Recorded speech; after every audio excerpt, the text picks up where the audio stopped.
Welcome back to another video. I'm changing up a little bit for this video.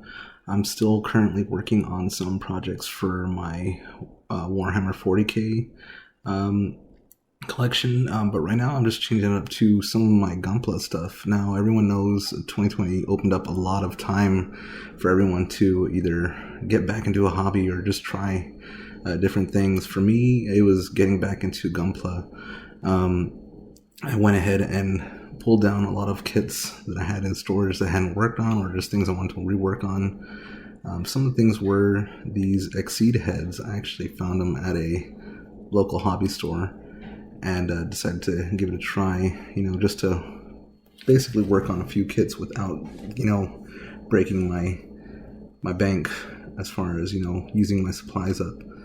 The first one was a spray can with some milliput and with some gloss clear coat. This second one right here actually is pretty much all with Gundam markers and some panel lining pens. I did kind of botch the clear coat, so you can see on the lens it kind of fogged up.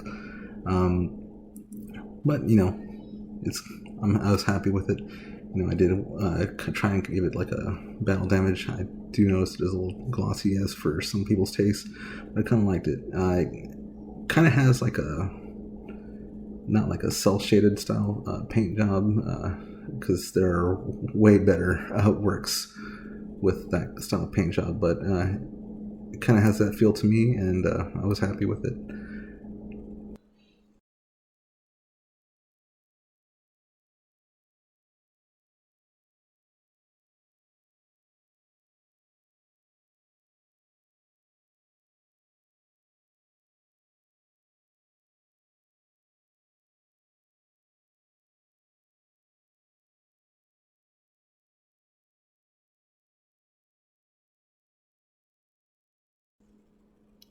This third one was a Charzaku head, Exceed head. Again, I used a lot of the Gunpla markers. As far as the shine, used the red metallic over the typical red.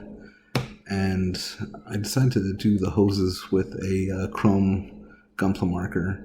I didn't really think too much again as far as a clear. I should have taped off the lens, but this first time and all, and like I said, I basically worked on these Exceed heads to test out some of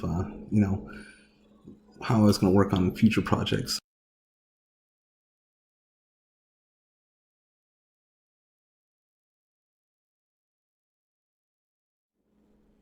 This next kit I actually had a lot more fun with, trying my hand at the cell shading, comic book style painting. I really wanted to see how far I can go. I was watching a lot of videos on this paint style. I know, some people will probably give it a little bit of a, B minus on this. But as far as color use, I was pretty happy with it. This is RE100 Gun Easy kit. As far as build quality is, it's pretty straightforward, very simple kit. If you're in to buying kits for the size, this probably may not be for you, as it is closer to a 1/144th scale high grade kit.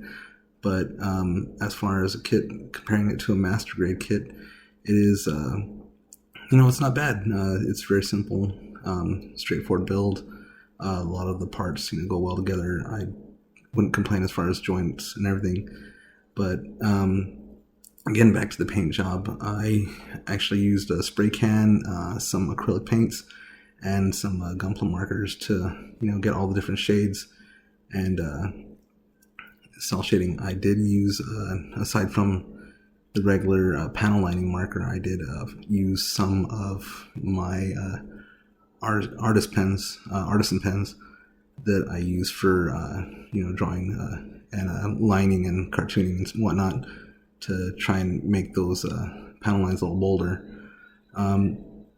This was probably my last attempt at this style of painting during 2020, but who knows, maybe later this year I'll give it another try, and hopefully we'll have something better come out of it.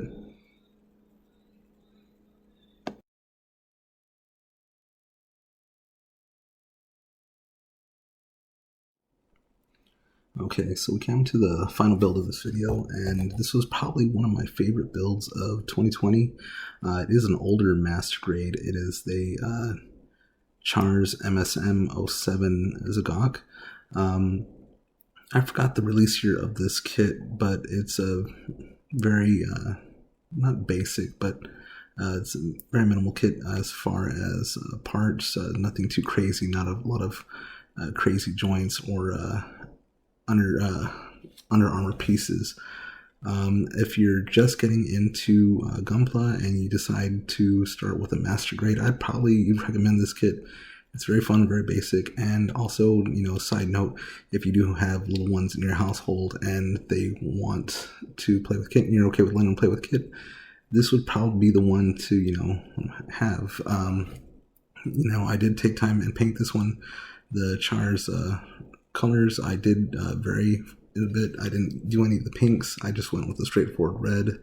I actually used automotive spray paint on this.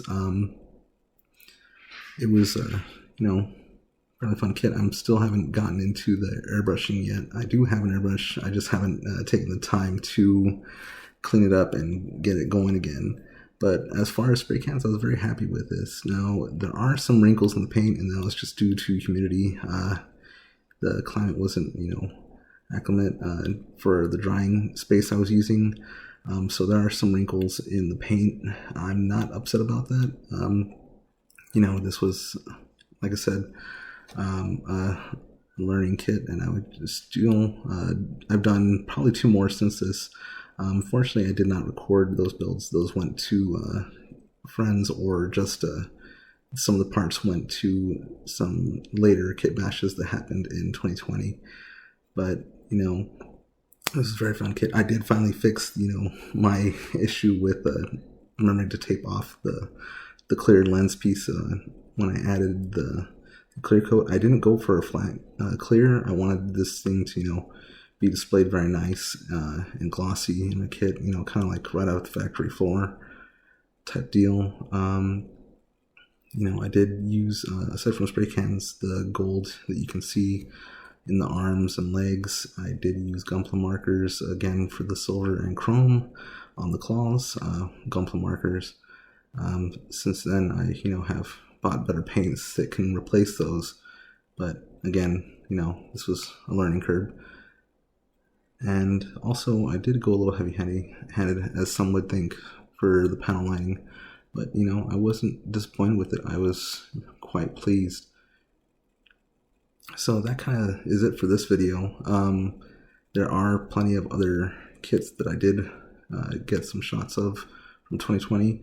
And I kind of want to continue this, 2020 build showcase in between some of my Warhammer kits, give me time to work on some of my Warhammer stuff. And, I do plan on getting some more current Gunpla work in here on my channel. So stay tuned for the next video. And again, thanks for watching.